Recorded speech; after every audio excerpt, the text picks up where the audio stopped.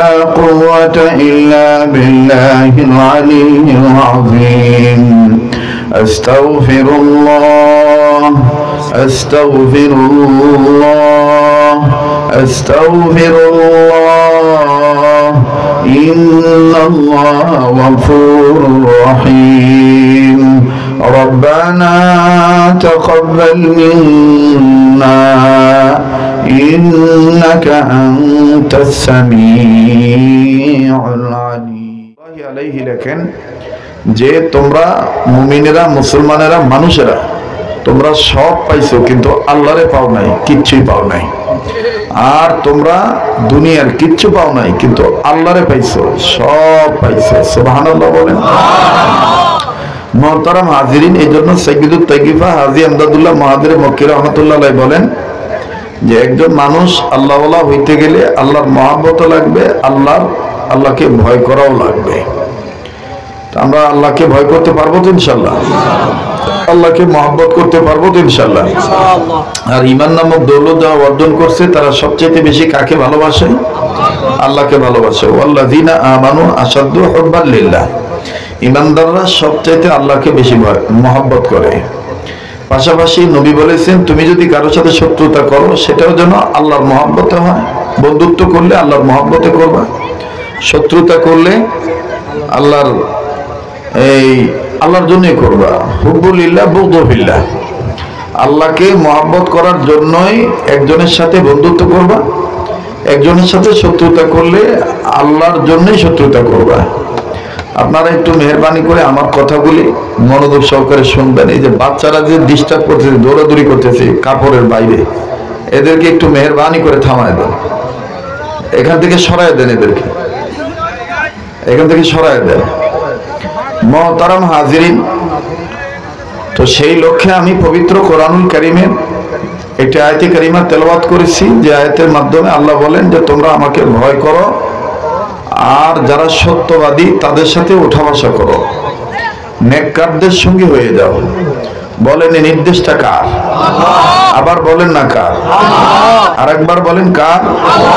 আল্লাহ। সেই লক্ষ্যে হযরত মুফতি মুহাম্মদ শফি রহমাতুল্লাহ লেখেন একজন মুসলমানের, একজন মুমিনের প্রকৃত সম্পদ দুইটা। কয়টা? বলেন, সবাই বলেন, আবার বলেন, দুইটা। নাম্বার 1 তওবা, নাম্বার 2 তাকওয়া। নাম্বার 1 তওবা, নাম্বার 2 তাকওয়া। এই কথাটা বোঝানোর জন্য আমি গ্রামের একটা প্রবাদ দিয়ে আপনাদেরকে কথাটা বোঝানোর চেষ্টা করব ইনশাআল্লাহ। সেটা হলো যে যেই দেশে যেই বাও ওইভাবে নাও বাও, যেই দেশে যেই বাও ওইভাবে নাও বাও। এটা শুধু দেশের ক্ষেত্রে না, মানুষের ক্ষেত্রেও। হযরত হুসাইন আহমদ মাদানী রহমতুল্লাহ আলাইহি এবং ফকিহুন নফস আমিরুল ওয়াক্ত কুতুবে রব্বানী রশিদ আহমদ গঙ্গুহি রহমতুল্লাহ আলাইহি বলেন मौका की समझ लिए बात कहो, महल की समझ लिए आहल बनाओ और इंसान की समझ लिए प्यार करो। অবস্থা বুঝে ব্যবস্থা নিও, মৌকা বুঝে কথা কইও, মানুষ বুঝে পীড়িত করো, আর মাহাল বুঝে আহাল বানাইও। যারে তারে তুমি ভালোবাসো না, যার যেখানে সেখানে তুমি কথা বলো না। অবস্থা বুঝে ব্যবস্থা নেওয়া। মাঘ মাসের সময় মাঘ মাসের ওয়াজ করতে হবে। এই মাঘ মাসের জার থেকে, শীত থেকে কি করে মানুষ দুনিয়া আখেরাতে মুক্তি পাবে, এই ওয়াজ তুমি করো। হাকিমুল উম্মত আশরাফ আলী থানভী রহমতুল্লাহ আলাইহি কিতাবের মধ্যে লেখেন, সে হইল উম্মতের মধ্যে প্রকৃত আলেম, সে হইল উম্মতে মুহাম্মাদের মধ্যে প্রকৃত রুহানি ডাক্তার, যে ডাক্তার মানুষের রোগ বুঝে ওষুধ দেয়, যে ডাক্তার মানুষের রোগ বুঝে ওষুধ দেয়। আমার রোগ ওষুধ লাগবে জ্বরের, আমার ওষুধ দিয়ে তুইছে আমাশার, তাহলে আমাশার ওষুধ দেওয়া মানে তামাশা, আমাশার ওষুধ দেওয়া মানে তামাশা। এই জন্য আমাদের বুঝতে হবে, যেমন বিগত জীবনে মমতাজের দায়িত্ব ছিল গান গাওয়া, কিন্তু এই মমতাজরে নিয়ে মানুষকে নজরটা ভিন্ন দিকে ফিরানোর জন্য জনপ্রিয়তার দিকে লক্ষ্য করে দিয়ে দিয়েছে সংসদের পবিত্র আসন। কথা কয় না? এটা কি সঠিক ডাক্তারের পরিচয় হইল? সকল সঠিক রোগের পরিচয় হইল না। ডাক্তার বুঝে নাই, না বুঝা আমার বন্ধুগণ এই দিয়ে দিছে এই ওষুধ দেওয়ার জন্য। এখন ওষুধ কি দিব? জনগণের রাস্তাঘাট, বিদ্যুৎ বিল যা আছে সবকিছু বাদ দিয়ে খালি মনে করেন যে প্রাইম মিনিস্টারের, স্পিকারের, বিগত সরকারের খালি পান দেওয়ার তালা ছিল, যার কারণে সংসদে দাঁড়ায় বলছে যে মাননীয় স্পিকার, এই সরকার বারবার দরকার। কথা কয় না? আস্তে কথা বলতেছে, ভয় পাইতেছেন নাকি? একটু কথা বলতে হবে তো ভাই আমার বন্ধুগণ। এই সমস্ত কথা বললে ইদানিং অনেক লোকেরা বলে হুজুরা রাজনীতি করে। তো হুজুর এই তো রাজনীতি করবো। রাস্তার সবচাইতে বড় রাস্তাটার নাম রাখছে রাজপথ, আর হাঁসের মধ্যে সবচেয়ে বড় হাঁসটার নাম হলো রাজহাঁস। মিস্ত্রির মধ্যে পাকাভুক্ত মিস্ত্রির নাম হলো রাজমিস্ত্রি। তাহলে নীতির দিকে কেন হুজুরা রাজনীতি করবো না? কথা কয় না? হুজুরা তো রাজনীতি করবে, কারণ রাজার সাথে সম্পর্ক হুজুরের। হুজুর হইল দুনিয়াতেও বাদশা, আখেরাতেও বাদশা। কথা কয় না? হুজুররা দুনিয়াতেও বাদশা, আখেরাতেও বাদশা। দেখবেন যে 20,000 30,000 টাকা বেতন পায়, অথচ কাপড় ময়লা, কলার ময়লা, হ্যাঁ কাপড় গুছায় রয়েছে, দোয়ারও সময় বানায়, ইস্তারির সময় বানায়। আর হুজুর 4,000 5,000 7,000 8,000 10,000 15,000 বেতন পায়, সংসারও ভালো চলবার নইছে, চেয়ারও চকচক করে, কাপড়ও মনে হয় যে নতুন কাপড় পরে এসে। কথা কয় না? কারণ মনে রাখতে হবে, কুত্তা বাচ্চা দেয় বহুত, একটাও টিকে না, আর গরু বাচ্চা দেয় কম। ওর কেজি যদি 2,000 টাকা কেজি হয় গোস্ত, তাও দেখবেন অভাব থাকবো, চাহিদা থাকবোই। কথা কন ঠিক কিনা? আর কুত্তা বাচ্চা দিতে দিতে যদি 40টাও দেয়, টিকলে লাভ নাই। যেটা লাস্টে টিকবো, মরার সময় মানুষের বাড়ি খাইয়া কুত্তা পাগল হইয়া বাড়ি খাইয়া মরে। কথা কয় না রে? আমার কি, আমি কি অন্য মানুষ নাকি? অপরিচিত বক্তা? কথা কয় না? এই জেলার সাথে আমার রক্তের সম্পর্ক। কথা বলতে যে বলে যে কোরআনের সাথে রাজনীতির সাথে কোরআনের কোনো সম্পর্ক নাই। যারা এই কথা বলবে, যারা বিশ্বাস করবে, তারা বেঈমান, তাদের ঈমান নাই। কেননা 114 সূরার মধ্যে একটা সূরাই আছে রাজনীতি সূরা। এই সূরাটার নাম হলো সূরাতুল মুলক। সূরাতুল মুলক 114 সূরার মধ্যে এই একটা সূরাই হলো রাজনীতির সূরা। তাবারাকাল্লাযী বিয়াদিহিল মুলক ওয়া হুয়া আলা কুল্লি শাইইন কাদির।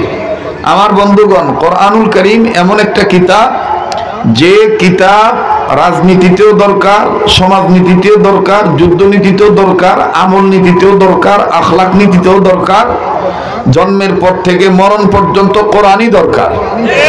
কথা বলেন ঠিক কিনা?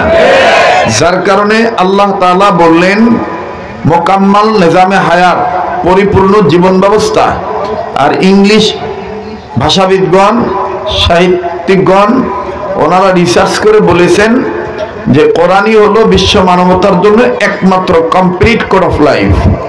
কমপ্লিট কোড অফ লাইফ, পূর্ণাঙ্গ জীবন ব্যবস্থার নাম হলো কোরআন। এই কোরআন আপনি কৃষিক্ষেত্রে ব্যবহার করবেন, কোরআনে আছে একটা সূরা, কোরআনে একাধিক আয়াত আছে। আপনি কৃষি কিভাবে আপনি বীজ রোপণ করবেন, আগাছা পরগাছা সাফ করবেন, সব আছে। আপনার ঘা হইছে, এই ঘা আপনি কি করে সারাবেন, এই ঘায়ের ঔষধ আপনি কোরআনে পাবেন। আল্লাহ বলেন যারা ঈমানদার প্রত্যেকটা মুমিনদের জন্য এই কোরআনকে আমি ঔষধ বানাইছি। অনুনাজ্জিলু মিনাল কোরআনি মা হুয়া শিফাউন ওয়া রাহমাতুল লিল মুমিনিন।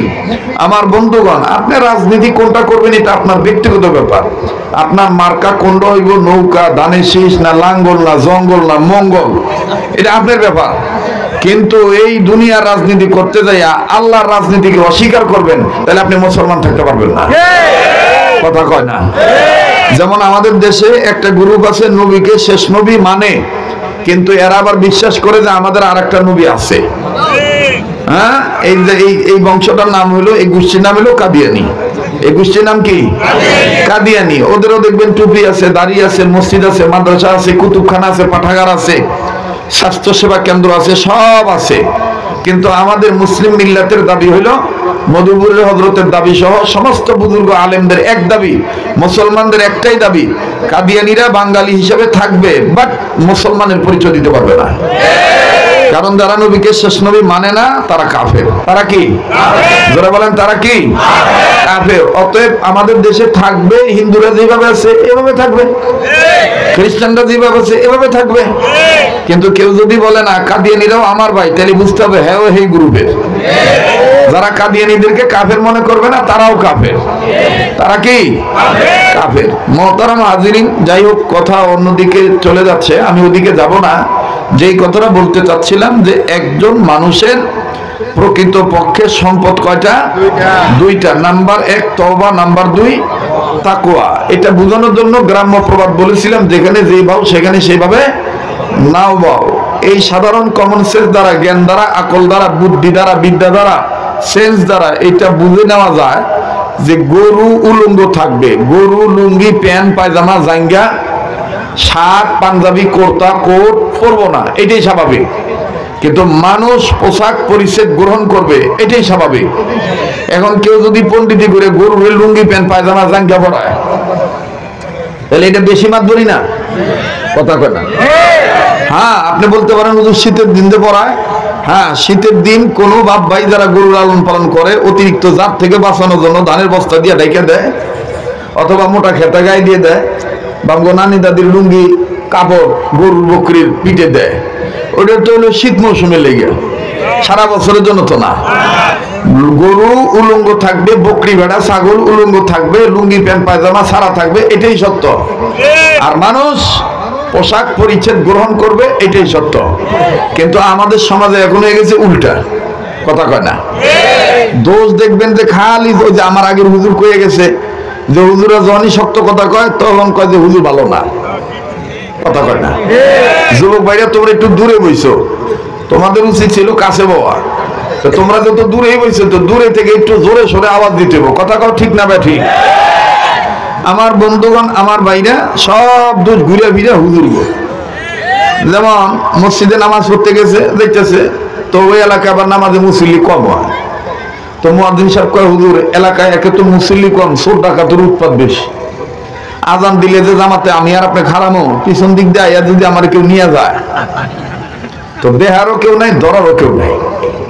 তো ইমাম সাহেব ডাক দিয়ে আমি নতুন আইছি বরিশালের তেনে, এই চর এলাকায় আইছি, চরের কোন মানুষ চোর ডাকাত তেমন বুঝি না। তা ঠিক আছে, আহেন আগে মুসল্লি জোগাড় করি। তো মুসল্লি খুঁজবার নেই, মুসল্লি খুঁজতেছে।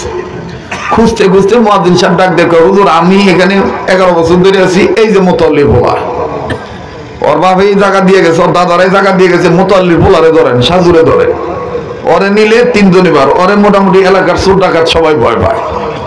তো ইমাম সাহেব এখন ডাক দিয়ে করতেছে, বাবা সাজু আমি তোমার কাছে আইছি নামাজের দাওয়াত নিয়ে, আহদায় নামাজ পড়ি গা। কয় হুজুর আমার টুপি নাই। তো হুজুর কাদার মিয়া টুপি নাইতে কি হয়েছে, আমার টুপি দিয়ে দিই, তা তুমি আসো। এখন টুপির কথা কর পরে ডাক দেখো, না হুজুর আরো সমস্যা। কয় কি সমস্যা? কয় আমার কাপড় ভালো না। তো কি কাপড় ভালো না? আমি পেশাব করে ঠিক মতন পানি নেই না। তো হুজুর ডাক দেখো, ধর মিয়া প্রয়োজন বোধ একটা লুঙ্গি দিব, তাই লুঙ্গি পাল্টায় নামাজ পড়া লাগবে। এই হুজুর মনে করুন যে চলে বলে কৌশলে অনেক কষ্ট করে রাজি করছে। রাজি করার পরে এখন ডাক দিয়া পট করে কয় হুজুর আরো সমস্যা আছে। কয় কি সমস্যা? আপনারা হুজুরা মিল না। এতক্ষণ ধরে গোছায় নিয়ে আইছে, এখন দুধ দিতেছে কারে? হুজুর রে। হুজুরের দোষা হিসেবে, হুজুরের দোষা হিসেবে।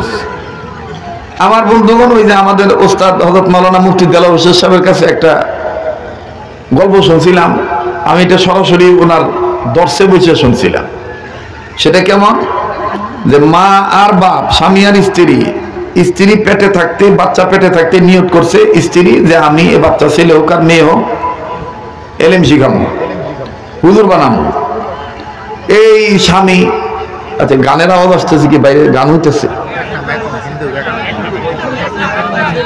কি হইতেছে? ওই কি কর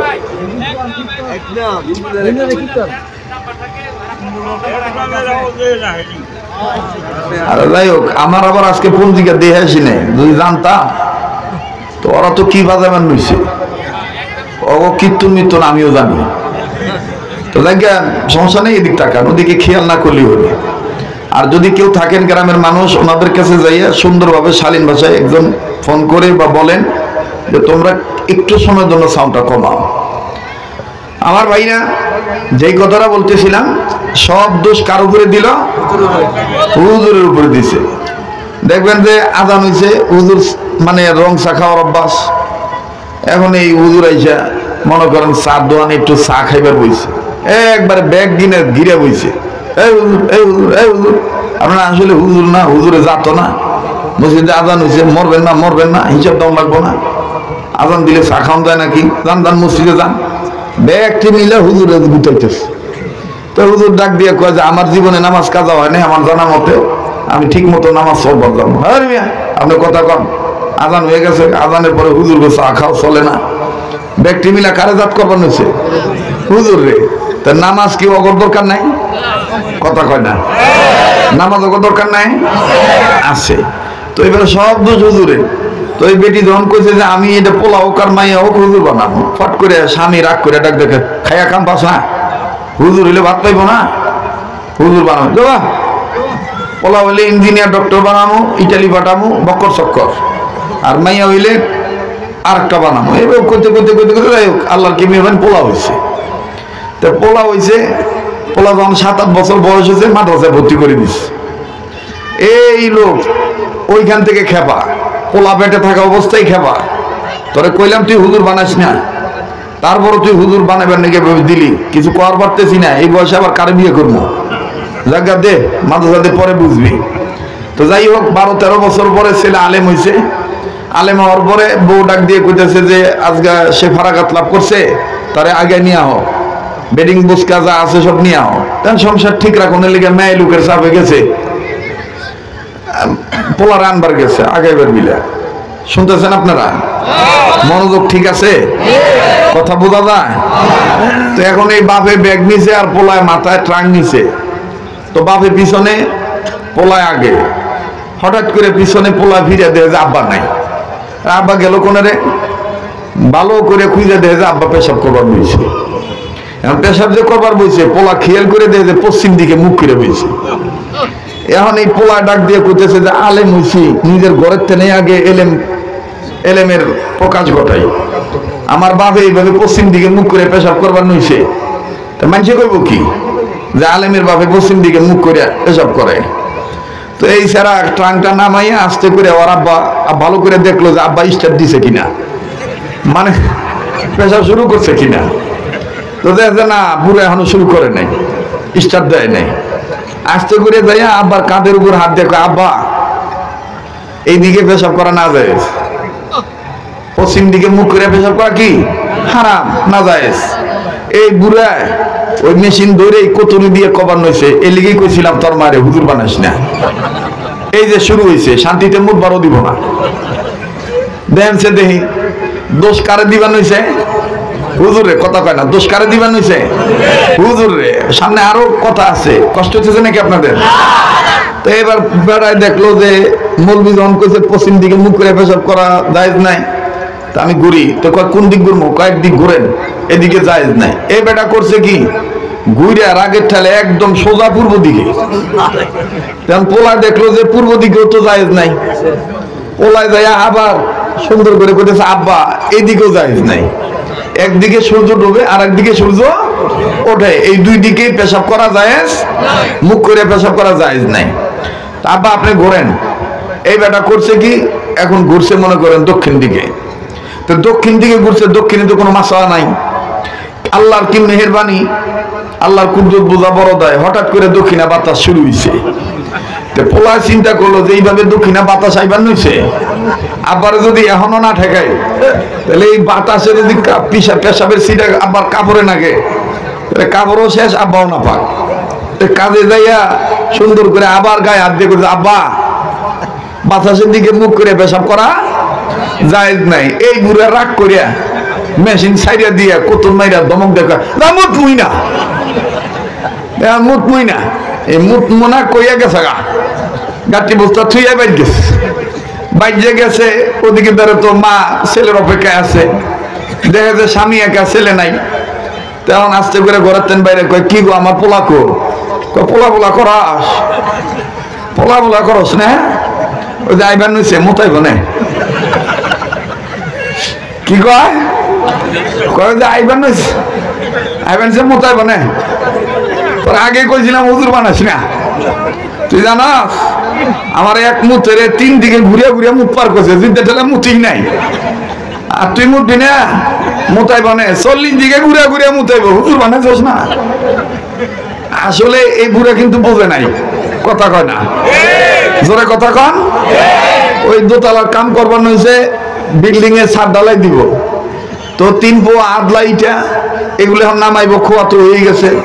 তো হেড মিস্ত্রি আস্তে করে ডাক দিয়ে করতেছে, কি হয়েছে ওখানে কটর কটর করে? কে কটর কটর ভাল্লা লাগলে গেট অফ দা বাউন্ডারি জানগা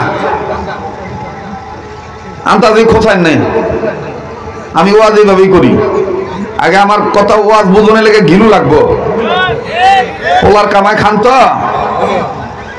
দেখবেন যে এলাকার মধ্যে সবচাইতে বুড়া যেটি, এদিকে দেখবেন হয় পোলার বোর দোষ ধরে, আর নাহলে হুজুরের দোষ ধরে।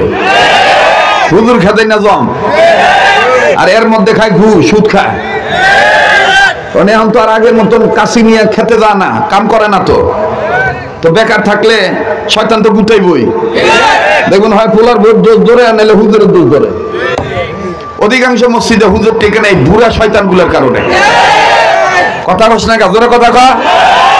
এই যে ওয়াজ করবার নইছি, কালকা দেখবি যে জোয়ানরা কবে যে একটা হুজুর বাস্তব কথা বুঝার, বুড়ারা চা খাবো বাকি, আর ওয়াজ করে গেল না, আমি যাই না, সাফার আড্ডি থাকবো না, দাঁত একের খুলে ফেলাই দিম, মাত বলি যে আমার সাথে করবার চান, কথা কয় না। ওয়াজ ভালো না লাগলে একটা সোজা বাজ্যা হইয়া থাকবেন, কটর কটর করা হারবেন না। কি বলেন আপনারা? আমি কি বলি আগে বুঝতে হবে, না বুঝে আন্তাজে বামার দেন কেন? এই শালার বেটা মনে বড় জ্বালায়, মুখ খুলবার চাই নেই।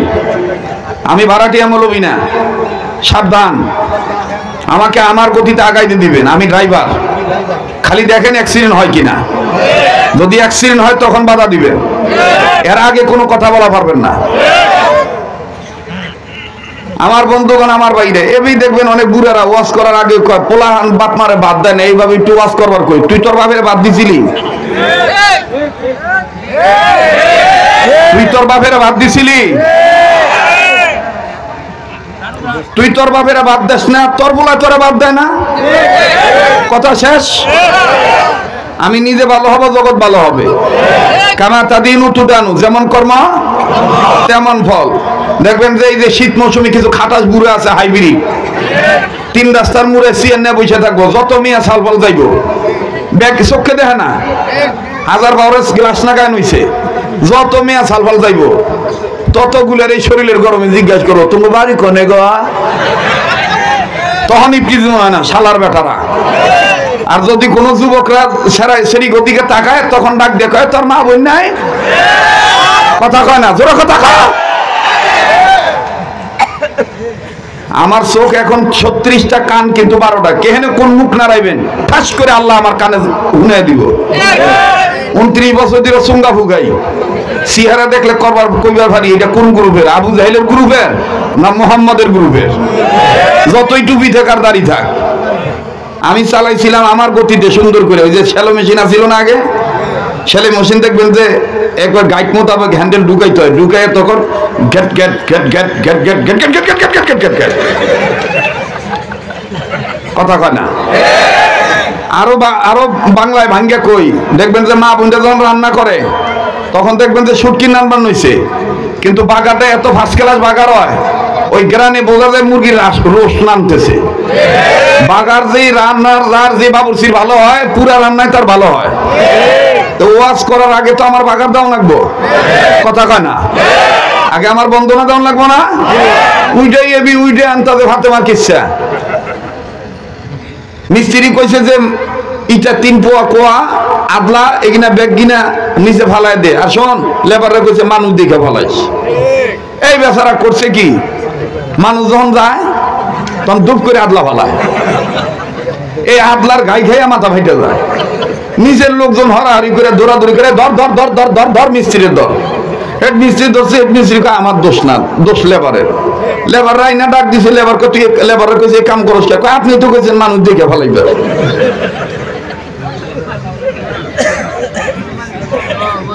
কথা কি বুঝে বের পারছি? মানুষ দেখে ফেলাইবার কইছে, আসলে কি মানুষ দেখে ইটা ফেলাইবার কইছে?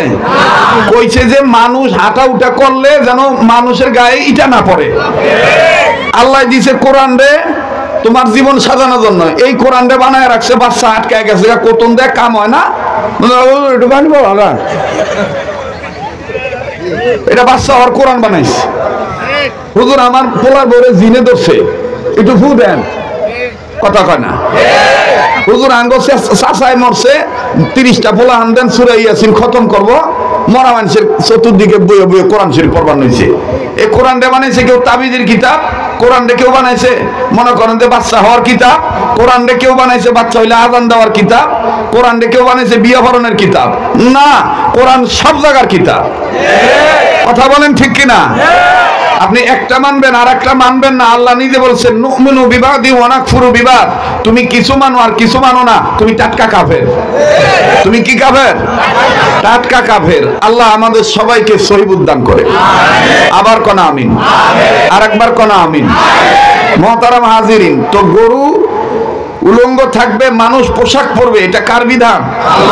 আল্লাহর বিধান। আর মানুষ পোশাক পরিধান করবে, যে নারী, যে মানুষ নারী হওয়ার পরও মহিলা মানুষ পোশাক পরিধান করবে না, বেহায়াপনা ভাবে, নির্লজ্জ ভাবে, বেশরমা ভাবে রাস্তাঘাটে চলাচল করবে। বুঝতে হবে এই নারীটা মুসলমান হওয়ার পরও তার অন্তরাত্মায় আল্লাহর ভয় নাই। আল্লাহর ভয় নাই বিদায় ওন্না দেওয়ার কথা ছিল মাথায়, ওন্না মাথায় না দিয়া ওন্না দিয়ে থুইছে ফ্যাশন। এই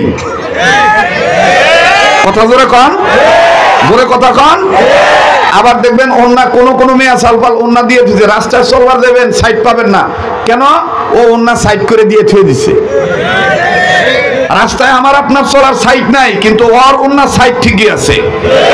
এই কথাগুলো কইলে কইবে হুজুরের চোখ ভালো না, আমি কানা না? হুজুর আপনি আলে মানুষ, আপনি এগুলো দেখেন রাস্তাঘাটে চলবার গেলে পড়িয়া যায়, কি করবো? আর এই দেশে আমি তদন্ত করে দেখছি, তাহকিক করে দেখছি, গবেষণা করে দেখছি, এই দেশের ছেলেদের চরিত্র নষ্ট হওয়ার পিছনে যতগুলি কারণ, এর মধ্যে প্রধানতম কারণ হলো নারীদের বেপরদা। যারা কথা কন ঠিক কিনা? এই জন্য এই সমাজের মাতব্বরদেরকে বলবো, মেম্বার চেয়ারম্যান বাবাদেরকে বলবো, সংশ্লিষ্ট ঊর্ধ্বতন কর্মকর্তাদেরকে বলবো, আমার দেশের ছেলেদের ইফতিজিকের মামলার আসামি করার আগে, কারাদণ্ডে দণ্ডিত করার আগে, জরিমানা করার আগে, জুতা পিটা করার আগে, নাকে মুখে চুল কাটে দেওয়ার আগে ওই বেহায়া নারীদেরকে আগে বিচারের কাঠ করে আনেন, যারা মুসলমানের ঘরে জন্ম নেওয়ার পর আল্লাহকে ভয় করে না, পর্দা করে না, উলঙ্গ ভাবে ঘোরাঘুরি করে। কথা বলেন আমার বন্ধুগণ, আমার ভাইরা। তো একজন মুসলমানের প্রকৃত সম্পদ কয়টা? আবার কোন কয়টা? 1 নম্বর তওবা, 2 নম্বর 1 নম্বর তওবা, 2 নম্বর তাকওয়া। তওবা করলে খুশি হয় কে? আল্লাহ। শুধু আল্লাহ খুশি হয় না, আল্লাহ বলেন দুনিয়াতে তোর যা কিছু দরকার সব দিয়ে দেব। যদি তওবা করা পারোস, ঠিক মতন তওবা করতে পারোস, তোর যা দরকার সব আমি দিয়ে দেবো। সুবহানাল্লাহ, সুবহানাল্লাহ। এজন্য আপনারা একটু দৃঢ় বিশ্বাস নিয়ে বলেন তো, ভালো করে বুঝে শুনে বলেন, আমার নবী, আমার আপনার নবী বিশ্বনেতা মুহাম্মদ সাল্লাল্লাহু আলাইহি ওয়াসাল্লামের জীবনে কোনো গুনাহ ছিল? কথা কয় না, গুনাহ ছিল? এরপরও নবীজি দৈনন্দিন জীবনে 70 বারের উপরে ইস্তেগফার পাঠ করছে। এরপরে কতবার? 70 বার। হাকিমুল উম্মত আশরাফ আলী থানভী রাহমাতুল্লাহ বলছেন, কোন আল্লাহর বান্দা বান্দি যদি আল্লাহর কাছে খালেদ দিলে তওবা করার নিয়তে 200 বার পাঠ করে আস্তাগফিরুল্লাহ আস্তাগফিরুল্লাহ, দুনিয়াতে তার জিন্দেগিতে কোনোদিন হার্ট ব্লক হবে না, হার্টে রিং বসাইতে হবে না। আল্লাহ কুদরতি নিজাম দ্বারা তার হার্টকে আল্লাহ তাআলা ভালো রাখবে। কয়শবার? জোরে কোন কয়শবার? তাহলে এটাকে আমরা বলতে পারবো না? দৈনন্দিন জীবনে কমাস কম 200 বার আস্তাগফিরুল্লাহ বলতে পারবো না? আল্লাহ কবুল করেন, বলেন আমিন। আবার জোরে কোন আমিন। মুহতারাম হাজিরিন, মনে রাখবেন সম্পদ কয়টা? নাম্বার 1 তওবা, নাম্বার 2 তাকওয়া। আসেন একটু তওবার কথাটা বলে নিই। অনেক ভাই এখানে আছেন, বাজান আছেন, আগেই মাথা গরম করবেন না, আগেই নেগেটিভ চিন্তা করবেন না, পজিটিভলি চিন্তা করবেন, মানুষের ব্যাপারে সুধারণা রাখবেন। আল্লাহ বলেছেন কুতিলাল খাররাসুন, যারা মানুষকে অনুমান করে কথা বলে, মানুষকে সন্দেহ করে কথা বলে, এরা ধ্বংসপ্রাপ্ত। এরা কি প্রাপ্ত? ধ্বংসপ্রাপ্ত। আমাদের বাংলাদেশে ওয়াজ মাহফিলগুলোতে ম্যাক্সিমাম অনুমান করে হুজুরদেরকে বাধা দেওয়া হয়। কথা কন, অনুমান করবেন না। অনুমান কি দরকার আছে? আপনি দেখেন কথাগুলো ঠিক কিনা, কোরআন হাদিস মোতাবেক কিনা। এখানে ওয়াজ মাহফিল দেওয়া হয়েছে যুবকরা কি করে নামাজি হবে, যুবকরা কি করে আল্লাহওয়ালা হবে, যুবকরা কি করে ইহলৌকিক জীবনে পরলৌকিক জীবনে শান্তি পাবে, এই বিষয়ে আলেমদেরকে ডাকা হয়েছে। কাউকে গালিগালাজ করার জন্য ডাকা হয় নাই। কথা বলেন ঠিক কিনা? কারণ দুনিয়া থাকার জায়গা, দুনিয়া সবার জন্য মুসাফিরখানা। দুনিয়া সবার জন্য কি ভাই? মুসাফিরখানা। তো আমাদের সম্পদ মূলত কয়টা? 2টা। নাম্বার 1 তওবা, নাম্বার 2 তাকওয়া। তওবা করলে খুশি হয় কে? আল্লাহ। দেখেন কেমন খুশি হয়। উম্মতের আলেমরা আছেন, ওনাদের কাছে জিজ্ঞেস করে দেখবেন। এই জমিনের উপরে আসমানের নিচে অনেক বড় বড় মুস্তাহিদগণ ছিলেন। একজনের নাম ইমাম আহমদ ইবনে হাম্বল রাহমাতুল্লাহি আলাইহি, আল্লাহু আকবার, যিনি আল্লাহ রাসূলকে 1000-এর বেশি স্বপ্নে দেখছেন। কত হাজার বারের বেশি? 1000 বারের বেশি। সুবহানাল্লাহ বলেন। আরো বড় চমৎকার কথা হইলো, ইমাম আহমদ ইবনে হাম্বল রাহমাতুল্লাহি আলাইহির গায়ে রাসূলের ঘ্রাণ পাওয়া যাইত। সুবহানাল্লাহ বলেন। কেন কেন কেন? নবীর এক নাম আহমদ, ইমাম আহমদ ইবনে হাম্বলের নামের সাথে আহমদ সংযুক্ত। সুবহানাল্লাহ। দুইজন আয়েম্মায়ে মুস্তাহিদগণের গায়ে বেশিরভাগ রাসূলের ঘ্রাণ পাওয়া যাইত। নাম্বার 1 ইমাম আহমদ ইবনে হাম্বলের গা থেকে, 2 নম্বর ইমাম বুখারীর গায়ে থেকে। কেন? ইমাম আহমদ ইবনে হাম্বলের নামের সাথে নবীজির এক নাম লাগানো, আর ইমাম বুখারীর সাথে নবীজির মুহাম্মদ নাম লাগানো। সুবহানাল্লাহ বলেন না কেন? মুহতারাম হাজিরিন, কষ্ট হচ্ছে আপনাদের? এই ইমাম আহমদ ইবনে হাম্বল রাহমাতুল্লাহি আলাইহি, আল্লাহু আকবার আল্লাহু আকবার, 11 বছর, 11.5 বছর, 12 বছর বয়স। তো 12 বছর বয়স যখন আমাদের ছিল, তখন তো আমরা বন্ধু বান্ধবের পাল্লায় পড়ে অনেকে পুকুরে গোসল করছি। প্যান্ট হয়েছিল, আবার প্যান্ট নাও ছিল, কখনো প্যান্ট খুলে তুই মারছি ওগুলোকে যোগে তালেলা। তো ইমাম আহমদ ইবনে হাম্বলের বন্ধুরা ইমাম আহমদ ইবনে হাম্বলকে কইছে, আয় আজকে উলুঙ্গ হইয়া গোসল করবো। ইমাম আহমদ ইবনে হাম্বল কয়, তোরা লাভ দে, আমি পারবো না। তো সবাই লুঙ্গি প্যান্ট পায়জামা খুলে দিছে লাভ, কিন্তু ইমাম আহমদ ইবনে হাম্বল খোলে নাই। খোলে নাই তো খোলে নাই, জোর করে কয়েকজন এসে খুলবার গেছে। ইমাম আহমদ ইবনে হাম্বল বলছে, আজ থেকে মরণ পর্যন্ত তোদেরকে আমি ঘৃণা করি, কারণ তোরা বুঝতেছিস কেউ দেখতেছে না, আমি বুঝতেছি আল্লাহ দেখতেছে। সুবহানাল্লাহ বলেন না ভাই? এই ইমাম আহমদ ইবনে হাম্বল রহমতুল্লাহি আলাইহি যেই দিন এই গুনাহ থেকে বাঁচলেন, এই হায়া উনি অর্জন করেছেন, ইমানের অঙ্গকে উনি হেফাজত করেছেন, সেই দিন উনি স্বপ্নের মধ্যে দেখেন ওমর, উসমান, আলী, আবু বকর ওনার সাথে সাক্ষাৎ করার জন্য আইছে। একটু ভালো করে বলেন। হাত বাড়ায় দিয়ে কয়, আসসালামু আলাইকুম, আমার নাম আবু বকর। আসসালামু আলাইকুম, আমার নাম ওমর। আসসালামু আলাইকুম, আমার নাম ওসমান। আসসালামু আলাইকুম, আমার নাম আলী। তো ইমাম আহমদ ইবনে হাম্বল বলতেছেন, আপনারা কি সেই আবু বকর, ওমর, ওসমান, আলী যারা সবসময় নবীজির কাছে ছিলেন? তো আপনাদেরকে দেখতেছি, নবীজিরে তো দেখতেছি না। আবু বকর বলতেছেন, ওই যে দূরে নবীজি দাঁড়ায় আছে। আল্লাহর নবী তখন দূর থেকে দুই হাত বাড়ায় দিয়ে বলতেছেন, আসো আসো, তুমি আমার বুকে আসো, আমি তোমার সাথে কোলাকুলি করব। ইমাম আহমদ ইবনে হাম্বল রাহমাতুল্লাহি আলাইহি রাসূলের বুকে গেলেন। নবীজি ডাক দিয়ে বলতেছেন, আজকে তুমি যেই কাজ করছো, আমি রাসূল বলেছি শরম হইল, লজ্জা হলো ইমানের অঙ্গ, এটা কি তুমি হেফাজত করছো? আমি নবী তোমাকে বুকের সাথে বুক লাগাইলাম, তোমার বুকের সাথে বুক লাগাইলাম, আর তুমি একটু হা করো, আমি তোমার মুখে থুতু দিয়ে দিই। আমার বাইরে ইমাম আহমদ ইবনে হাম্বলের মুখে আল্লাহ রাসূল থুতু দিলেন। পরে যখন এক সপ্তাহ পরে ক্লাসে বসছে, হুজুররা হাদিস পড়াইতেছেন, তো সনদের কথা বলতেছেন, মতনের কথা বলতেছেন, বা রাবির কথা বলতেছেন। ইমাম আহমদ ইবনে হাম্বল ছোট্ট মানুষ কয়, হুজুর আপনি যার কথা বলতেছেন উনি মনে হয় ওই সময় জীবিত ছিল না। তো মুহাদ্দিস সাহেব বলতেছেন, তুমি ছোট্ট মানুষ, তুমি কিভাবে এই কথাটা বুঝলা? এই আজকে ক্লাস বন্ধ, যাও তোমরা সবাই যাও, তোমার সাথে আমি খুশুসি আলাপ করব। এবার খুশুসি আলাপ করে রুমের ভিতরে যখন ঢুকেছে, ডাক দিয়ে কয়, বাবা তুমি এটা কিভাবে জানলা যে ওই সময় উনি জীবিত ছিলেন না? ডাক দিয়ে বলতেছেন, হযরত গত রাত্রে আল্লাহ রাসূল আমার ঘরে আসছিলেন, আমার বুকের সাথে বুক লাগাইয়া আমার মুখে থুতু দিয়ে গেছে। ওই সময় ওস্তাদ বললেন যে, ইমাম আহমদ শুনে নাও, হাম্বল তুমি শুনে নাও, আমি তোমাকে বলে দিচ্ছি, তুমি মৃত্যু পর্যন্ত তোমার এলেম তুমি যা অর্জন করবা, এর চাইতে 12 গুণ বেশি এলেম আল্লাহর খাজানা থেকে তোমার সিনার মধ্যে আল্লাহ দিয়ে দিবে রাসূলুল্লাহর থুতু মোবারকের কারণে। মুহতারাম হাজিরিন, আল্লাহ আমাদেরকে সহিহ বুঝ দান করেন।